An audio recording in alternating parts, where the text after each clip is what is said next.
Assalamualaikum. Jangan lupa subscribe, like, comment, and share. Sekali lagi ya. Jangan lupa subscribe, like, comment, and share. Amalan apa saja yang perlu kita lakukan pada malam nisfu Sya'ban? Ya. Pada dasarnya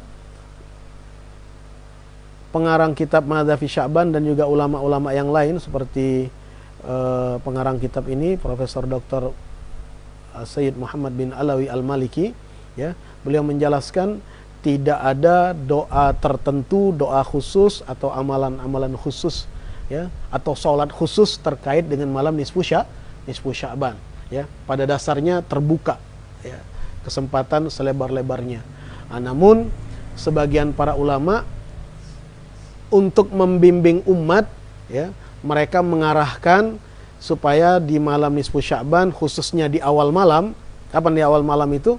Yaitu setelah sholat maghrib, untuk melakukan amaliyah yang sudah menjadi tradisi di kalangan umat Islam, sebagian besar umat Islam di beberapa daerah-daerah.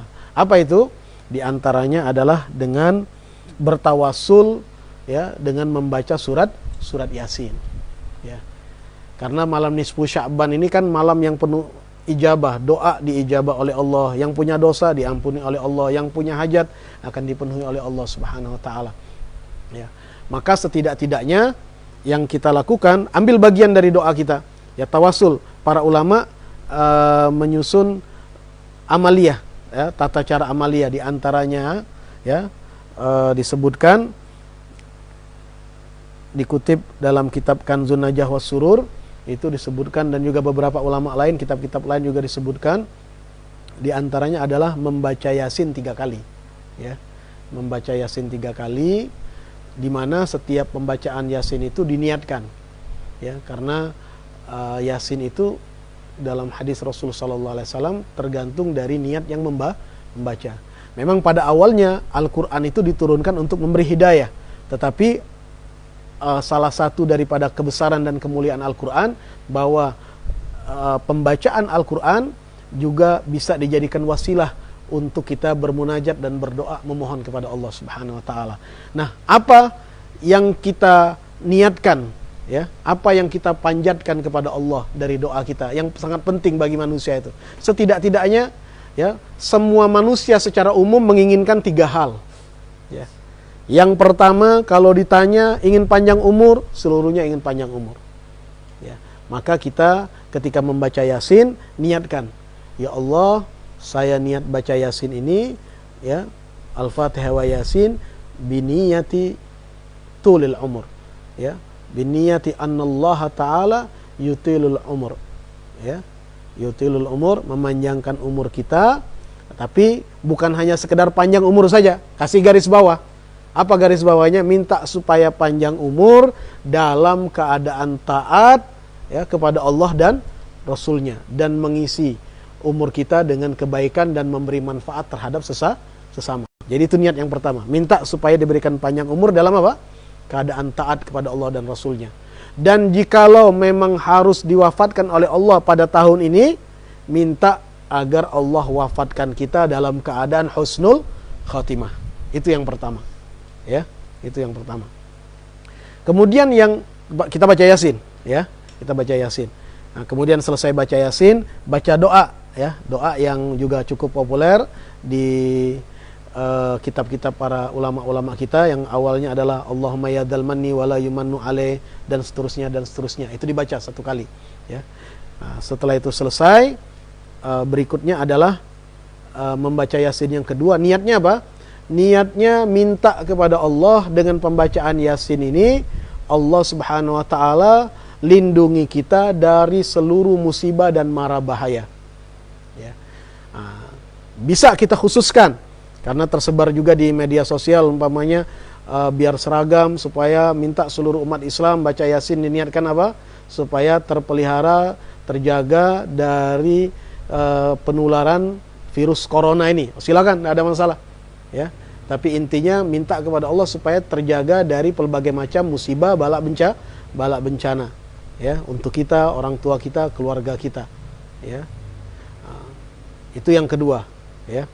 Kemudian yang ketiga, baca Yasin lagi. Setelah itu baca Yasin, baca doa lagi. Yang ketiga adalah minta kepada Allah, diniatkan bacaan Yasin itu supaya Allah berikan istighna anin nas, ya. Allah berikan kita kecukupan, ya. Kecukupan yang mana dengan kecukupan itu kita tidak lagi merendahkan diri, menengadahkan tangan minta kepada makhluk, ya. Artinya kita minta diberikan kecukupan oleh Allah. Kecukupan rezeki, zahir dan batin, minta diberikan oleh Allah rezeki yang halal, rezeki yang Allah berikan, yang berkah, halal, membantu kita untuk taat kepada Allah dan Rasulnya. Nah, baru kemudian kita baca Yasin, berdoa kepada Allah Subhanahu Wa Taala. Ya, itu dibaca kapan? Dibaca antara maghrib dan isya jika memang sempat. Ya, kalau tidak umpamanya malam pun tidak ada masalah.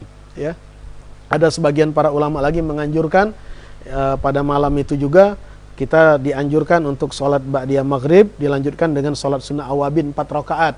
Ya, jadi 6 rakaat tanpa berbicara sebelumnya. Ya, jadi setelah sholat maghrib, sholat ba'diyah dilanjutkan dengan sholat sunnah awabin 4 rakaat. Tapi ini pun juga tidak hanya pada malam nisfu Sya'ban sesungguhnya, ya, bisa diamalkan pada setiap malam. Ya.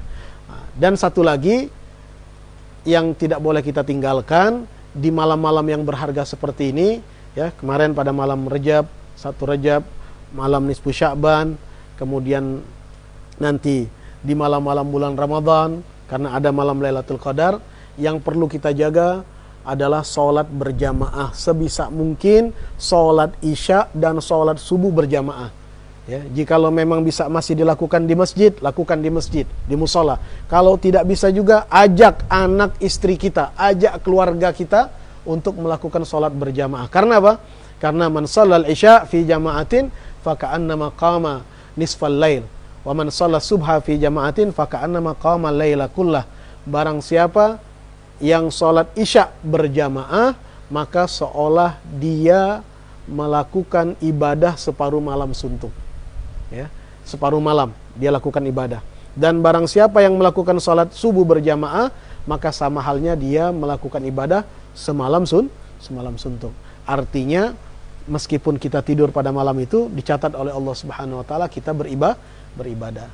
Nah, jadi kalau kita tidak sanggup menghabiskan malam kita pada malam nisfu Sya'ban dengan pelbagai macam ibadah, maka setidak-tidaknya jaga sholat isya, jaga sholat subuh secara berjamaah. Ya, syukur-syukur kalau sebelum subuh 1 jam 30 menit kita bisa bangun, kemudian kita melakukan sholat qiyamul lail, sholat witir, kemudian baca istighfar, minta ampun kepada Allah Subhanahu Wa Taala.